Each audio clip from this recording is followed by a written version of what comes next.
Seja bem-vindo ao Hashi Quebrado, o seu canal sobre animes e mangás, e esse é o quadro Assista Se Tiver Coragem, no qual narramos os contos do mestre do horror, Junji Ito. Episódio de hoje, Disco Velho.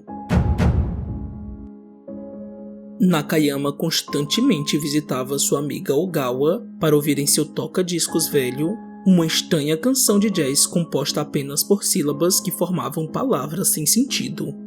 Apesar disso, ambas não conseguiam encontrar um motivo claro para estarem tão fisgadas a essa canção. Assim que a música acabou, Ogawa imediatamente guardou o disco com uma cautela exagerada. Ela sabia que sua amiga ia pedir que ela o emprestasse e antes que qualquer coisa saísse de sua boca, ela precisava estar pronta.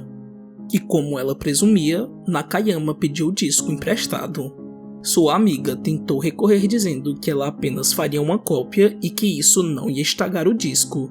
Mas Ogawa continuou com suas negações e disse que ela não faria isso porque ter uma cópia daquele disco tão único faria perder parte do encanto da música pela qual as duas eram tão obcecadas.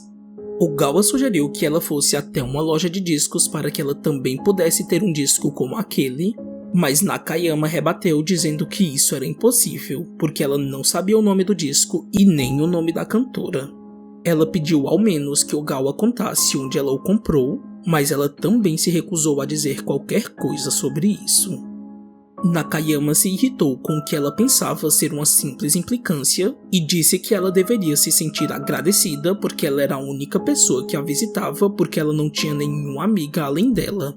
Mas Ogawa, que também estava com os ânimos alterados, falou que os motivos de suas visitas eram apenas relacionados à vontade de ter aquele disco. Após dizer isso e repetir que jamais emprestaria o disco para ela, Ogawa a expulsou de sua casa. Já sozinha, ela disse para si mesma que aquele disco era mais importante do que sua própria vida. Mas ao olhar para onde ele deveria estar, ela encontrou o lugar vazio porque sua amiga tinha o levado quando foi embora.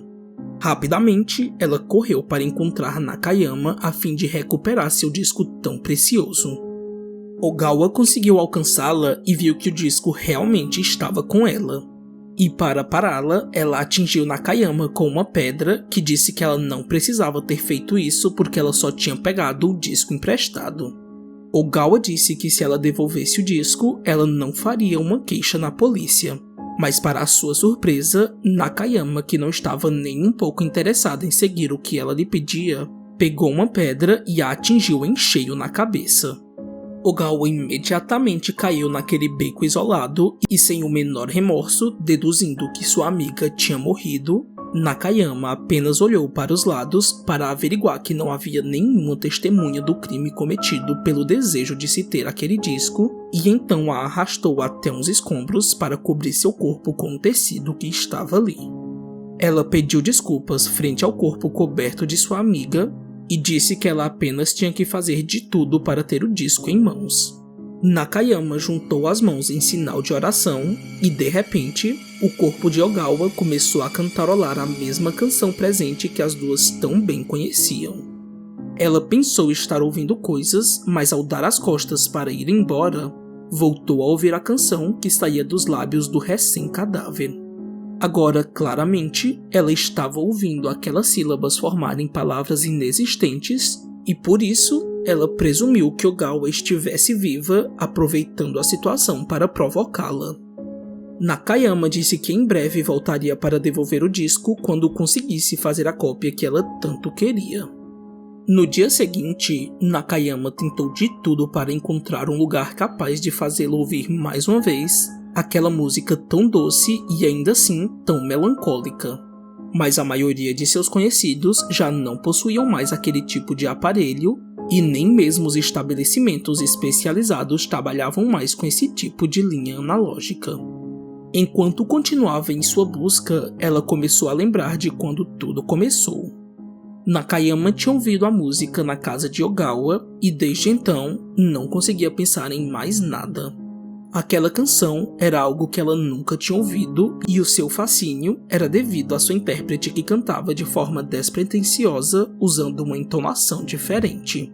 E o que tornava aquele disco tão único era que a música começava de repente sem nenhum acompanhamento e aos poucos ia esmaecendo, sumindo lentamente como se a cantora fosse embalada por um sono que lhe calava a voz.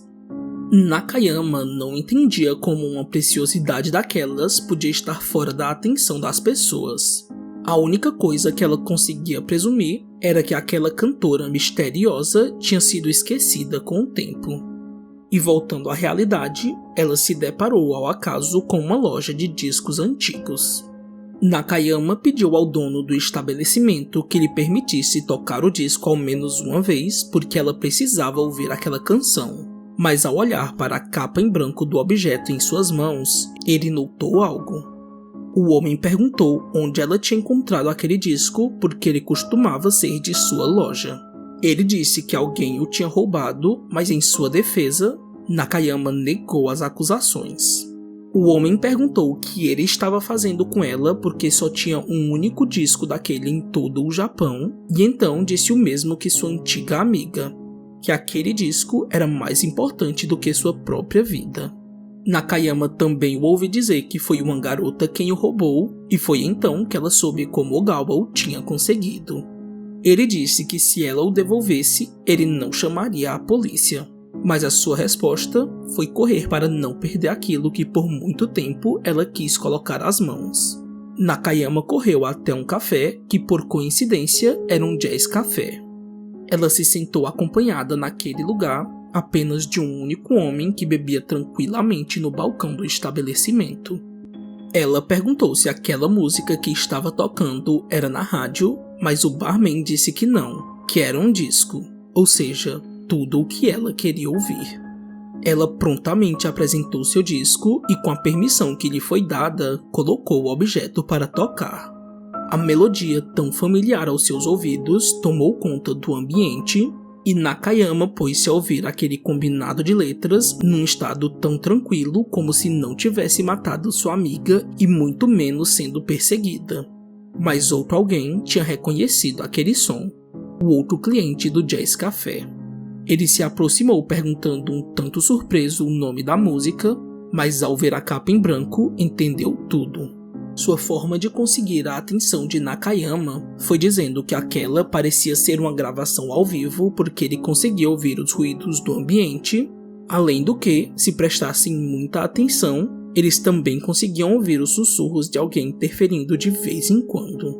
Absorto naquela música, ele exclamou quanto ela era linda e melancólica. A letra passeou nos ouvidos de quem ali estava e numa só sincronia após o breve comentário, todos fecharam os olhos e aproveitaram o que se podia ouvir naquele jazz café. Quando a música para, o homem continua. Ele conta que aquele só podia ser o lendário disco da cantora Paula Bell que pouquíssimas pessoas tinham conhecimento. Mas ao perceber que Nakayama não fazia ideia do que ele estava falando, ele contou que aquela música era especial por um motivo. Ela tinha sido gravada no exato momento da morte da cantora. Nakayama fica sabendo que Paula Bell era uma cantora desconhecida que se apresentava nos bares noturnos. Um dia, ela conseguiu uma proposta para gravar um disco, o que era uma oportunidade única, já que sua carreira não estava decolando e também era uma das coisas que ela mais queria. No entanto, por azar, no dia de seu grande sonho, ela foi atropelada em frente ao estúdio de gravação. Quando a equipe foi até ela para ajudá-la oferecendo levá-la até o hospital, ela recusou e pediu que fosse levada para dentro do estúdio. Paula estava gravemente ferida, mas seu sonho logo à frente e por consequência a sua grande obsessão comoveu a equipe que decidiu acatar o que parecia ser seu último pedido. Já dentro, todos conseguiam ver claramente que ela não era mais capaz de cantar devido ao seu grave estado. E em pouco tempo, Paula já não mais respirava e não era mais capaz de ver as coisas do mundo. Contudo, alguns minutos depois, ela começou a cantar. Todos pensaram que ela tinha voltado à vida, mas a morte já tinha a levado. Enquanto a equipe continuava boquiaberta com o que eles estavam presenciando, o cadáver continuava a cantar uma música que ninguém ainda tinha ouvido. E pouco a pouco, o canto foi perdendo a força até aquele corpo se calar para sempre. A canção vinda diretamente do mundo dos mortos foi registrada graças a alguém da equipe que, durante o momento mórbido, sem querer ligou o botão para gravar, o que explicava a canção começar de repente, já que a gravação também foi feita subitamente. É claro que algo assim não foi divulgado, mas o teor do momento foi tão inacreditavelmente bizarro que alguém da equipe fez uma cópia do trecho para guardar como lembrança. Depois de ouvi-lo dizer tudo isso com certo entusiasmo, Nakayama tirou o disco e o guardou com a mesma precaução e desconfiança que Ogawa teve com ela.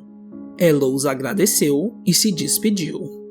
Ao sair para fora, ela notou na porta do estabelecimento o homem que tinha dado todo aquele relato a observando de forma estranha.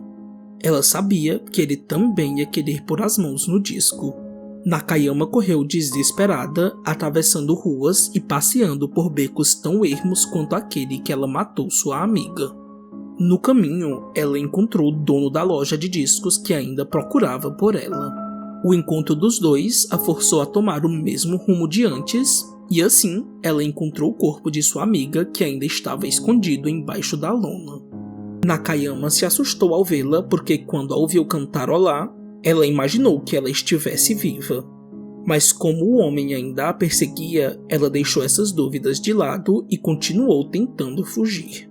O dono da loja de discos se aproximou do cadáver coberto pensando se tratar de Nakayama, mas ao levantar o tecido, ele apenas viu um cadáver. Nakayama tentou se aproveitar daquele momento de distração para subir o muro que a cercava, mas ao colocar o rosto do outro lado, ela deu de cara com um homem que estava no Jazz Café. O susto foi grande o suficiente para fazê-la se soltar do muro e cair com tudo por cima de vários troncos empilhados que acabaram a matando esmagada. O disco, agora sem dono, foi parar nas mãos da pessoa que mais sabia sobre ele. Mesmo vendo Nakayama debaixo dos troncos, a obsessão pela canção dos mortos fez com que ele enxergasse apenas a sua cobiça.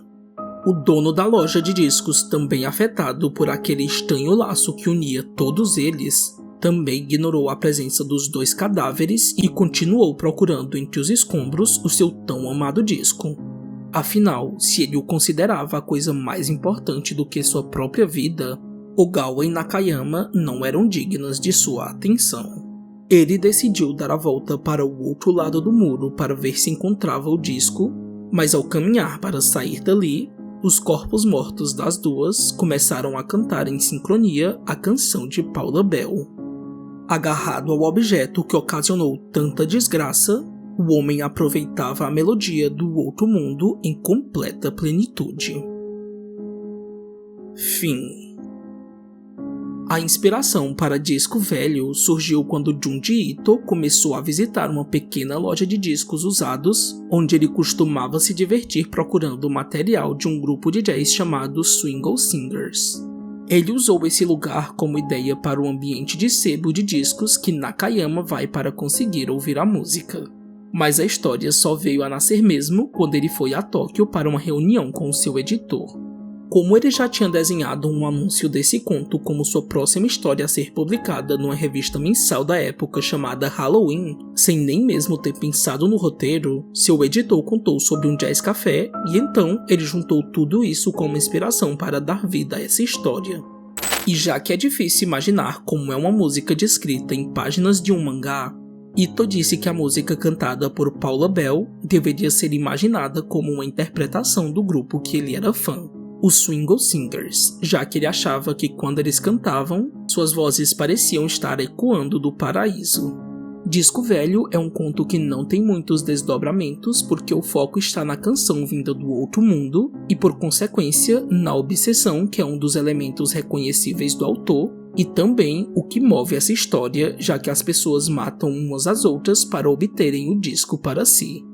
E apesar de o horror corporal não encontrar espaço aqui, a história consegue se manter muito bem sem esses artifícios. Por conta disso, fico impressionado como Ito consegue pegar qualquer elemento, principalmente aqueles que ele teve algum contato durante sua vida, para transformar numa história de terror que não chama a atenção por monstros e sim por seu conceito.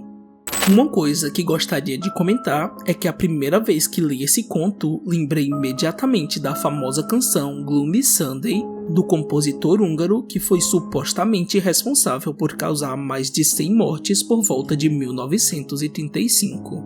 Apesar de estar mais associada a uma lenda urbana, a música também ganhou uma versão pela cantora Billie Holiday, que por coincidência também cantava jazz, tal qual a personagem de Ito e suas inspirações para esse conto.